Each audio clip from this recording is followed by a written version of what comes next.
So what's going on guys, Kade is here and welcome back to a brand new video. For today I will show you the best Sorceress PVE build in Lost Ark. So in this guide I will show you what abilities and awakening skill you want to get. Then I will explain what are the best engravings, gems and cards to use for any game content. And then lastly I will show you the best gameplay and even which stats you need to allocate for PvE, so you would be able to get the best results and highest damage possible and much more. So no matter how low or high level or gear score your character is, you can easily use this build and follow the step-by-step guide. So if this sounds interesting to you, then let's get right into it.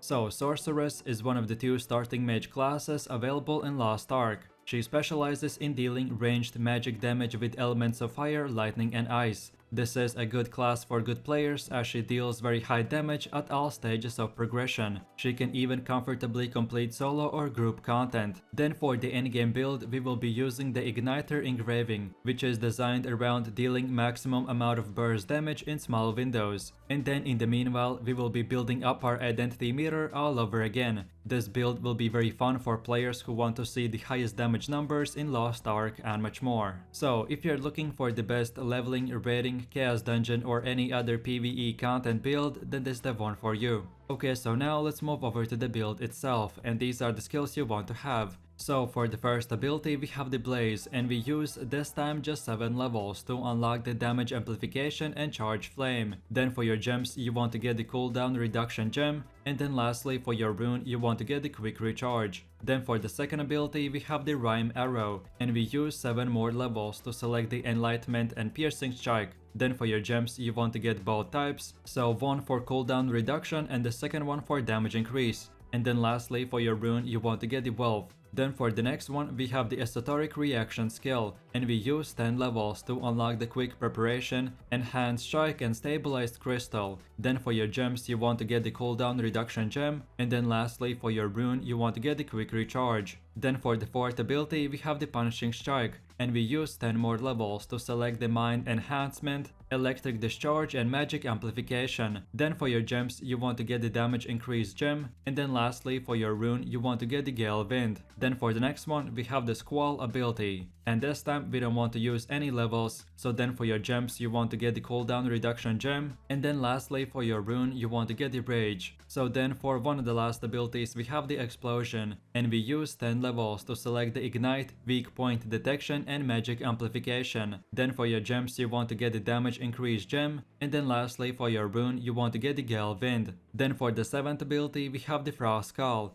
and this time we use just 7 levels to unlock the Enlightenment and Unstable Rule. Then for your gems you want to again get both types, so one for cooldown reduction and the second one for damage increase. And then lastly for your rune you want to get the Wealth. And then for the last and final ability we have the Doomsday, and we use our last 10 levels to select the Mind Enhancement, Asteroid and Magic Amplification. Then for your gems you want to get the Damage Increase gem, and then lastly for your rune you want to get the Gale Wind. Then as well after level 50 for your Awakening skill you want to get the Inviscus Might. But if you haven't reached level 50 yet, then here's a specific guide on which abilities you should upgrade first while leveling with the Sorceress. And then on top of all this, focus on equipping as high item level gear as you can. And then at the end game you should have 1250 specialization and 350 swiftness. But again, if you haven't reached this point yet, then try to have around 70% stats into specialization and 30% stats into swiftness. Okay, so then the way I would recommend to upgrade this build is at level 50, you will get around 250 points. So this is how your build should look like. But then by doing more and more endgame content you will get more points. And at the absolute endgame, this is how your build should look like with all the 384 skill points. So at the start you use the 252 point build, and then by leveling up and completing quests you will get more points. So just keep on improving your skills and getting higher tier runes and gems as well. So then let's move over to the engravings, and you want to get the Igniter. This is your class specific engraving. It provides a lot of fundamental stats needed to maximize your burst, which is the main point of this build for the highest damage possible. So then the second engraving is called the All Out Attack, and this is essential for this build because it will reduce your casting time by 20%.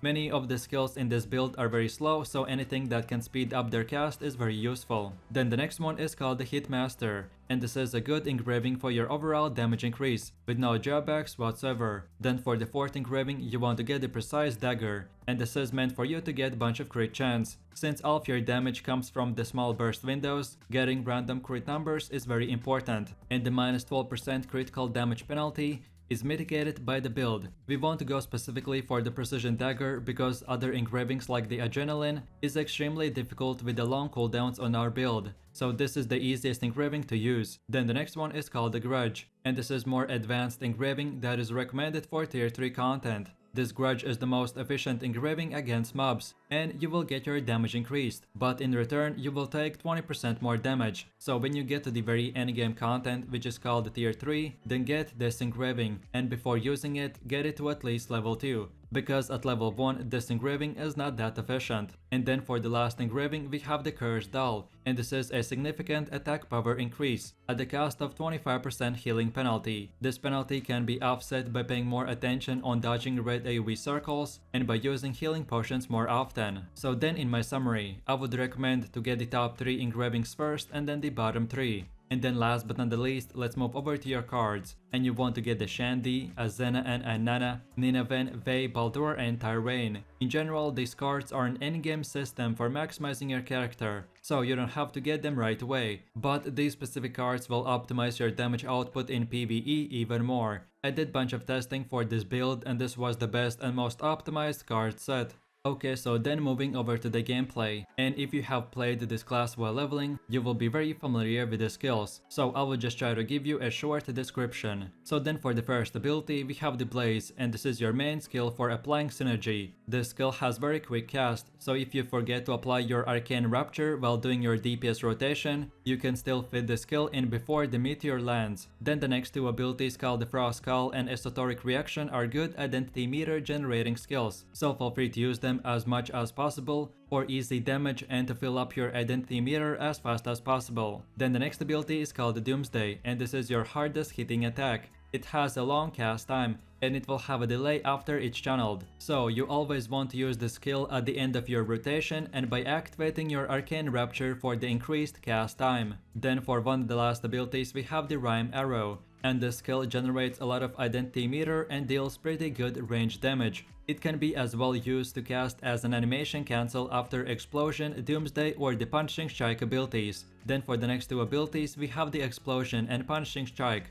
and these are one of your two highest damage skills, but with a long cast time. So if you ever get in trouble while casting these skills, remember that you can cancel them by using the spacebar or the Rhyme Arrow skill. Then the last ability is called the Squall, and this is your main counter attack skill, so save it for quick damage or to counter attack the enemy. And then lastly, our Awakening skill is called the Enviscus Might, and this ability will release a massive energy that will do bunch of AoE damage, and if the enemy is standing in your energy orb, he will get pulled to the center, and then the last and final energy hit will do massive amounts of damage. So I usually use this skill for more extra damage when fighting bunch of mobs or just for extra identity meter when fighting big boss. Okay, so then let's take a closer look at your best skill rotation. And as we are using the Igniter Sorceress build, our main objective is to use the Arcane Rapture's identity skill, which will reduce our cast time. So then in that time we want to use our long casting skills and do a bunch of damage. So then the best mage rotation is to first of all use few damage skills to build up your identity meter, so then when it's at least at 30%,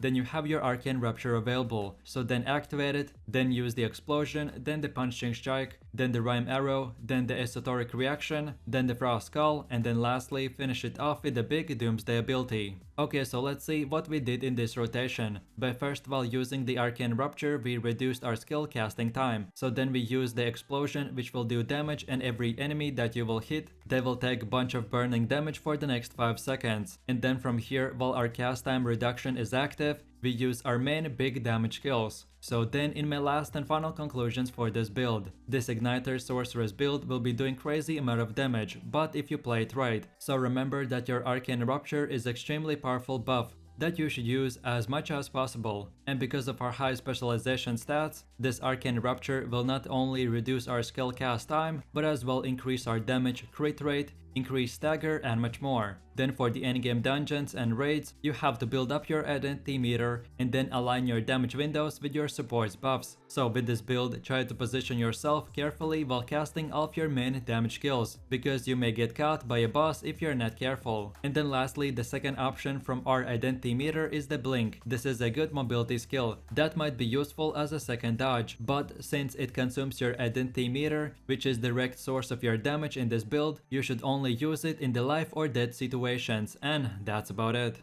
So I really do appreciate everyone for watching, guys, and I hope you enjoyed it. If you have any suggestions, feedback, or other good Lost Ark PVE classes that you would like to see in the next video, then feel free to leave your comments in the comment section down below. And while you're doing that, please click like, subscribe, and enable that notification bell, so this way you could support the channel and you won't miss any more amazing content from me. With all this said, you have an amazing day, and I'll catch you in my next video. So take it easy, peace. Yo, I ain't here for